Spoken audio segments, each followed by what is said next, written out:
When you grow up in that kind of a heightened environment, all your senses are completely different. You're wired differently. Your survival mechanism is differently. You see opportunities differently. You don't see the same opportunity presented to 5 different people as the same thing. It's because you're looking at things from a completely fresh point of view. So you see that in a lot of immigrants that come here and they embrace every single thing thrown at them. They don't look down at any opportunity because they look at the opportunity, not what that opportunity look like. It's just, this is an opportunity. This is an opportunity for me to create, to be able to be inventive, an opportunity to prove myself. It's a challenge. You want to make people proud of you back home, especially, if you're close-knit as far as family-oriented. But growing up in Lebanon, you have to really survive in the sense of the word that, number one, you don't want to die. You're going to do everything you can to be able to survive. Number two, you have to be able to make a living. Making a living was limited. You grew up in a town of 2,500 people. There is not many grocery stores, a couple stores. There is not many contractors. It's just 1 or 2. Very limited environment, very limited things. And it's not like you could travel across the country and say, well, if you don't like it there and you want access to the city, you could go to the city. We were basically in an area that was called the security zone, and traveling was limited. So not only that you were limited geographically, you were limited also with the resources. You were limited with peace. You can't go and travel to the city, to Beirut or to anywhere else, and be able to have the same opportunity that people that grow up in the city have. So you have to think of the resources, the limited resources that you have in the country, and be able to make the best out of it.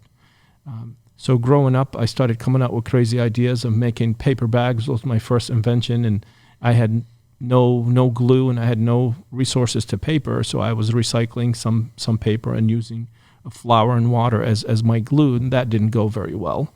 My second thing is I was selling raffle tickets as a 9-year-old to my friends, and I learned that lending money to 7 and 8-year-old and 9-year-old kids was not a good business model.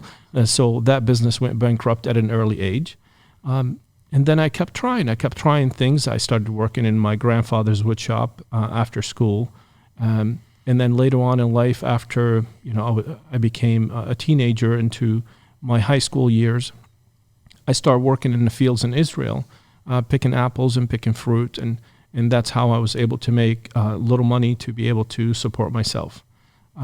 Later on, I decided to become a business owner, learning from all my previous mistakes. I started an arcade place where I loved playing video games, and I decided I want to make a business out of it. Other kids would like it, so I renovated a hall that was vacant and dilapidated and made it into a successful business in 6 months.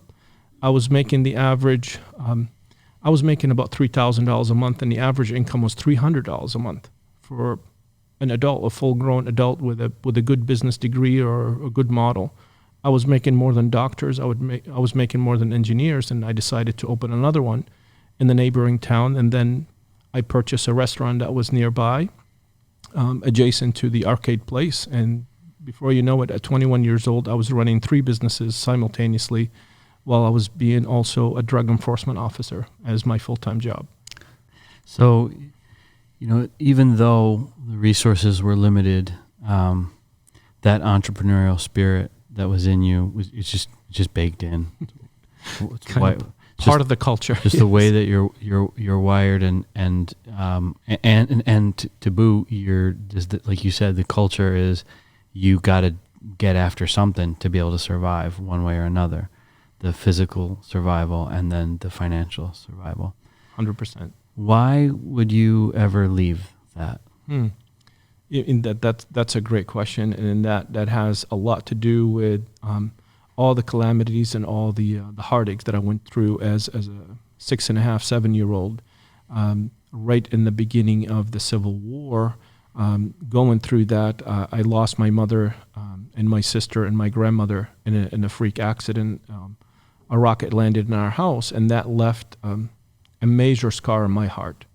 So growing up, when I say you really need to survive, that image in my head was so imprinted that you can't just wipe it off. You can't walk it off. You can't just forget about it and just move on with life. That becomes imprinted in your mind and your heart. And everything that you do from that point on is to not end up like this. So when the opportunity presented itself, I had no doubt in my mind that, leaving the country was the first thing that I'm going to do. I'm going to change the future of my future family. I wasn't married at the time. I was thinking about migrating, and I just wanted to be able to give my kids, my future kids, the opportunity to live in a country where they can be themselves, that they don't have to worry about being blown up into pieces just because they're in the wrong place in the wrong time. So when I left, there was really no hesitation in my mind that this is the right thing to do, and I'm going to leave, and I don't think I'll ever come back. Like, subscribe, hit the bell, Right here, point like you say. Yeah, slap that subscribe, smack it, smash the subscribe. Smash that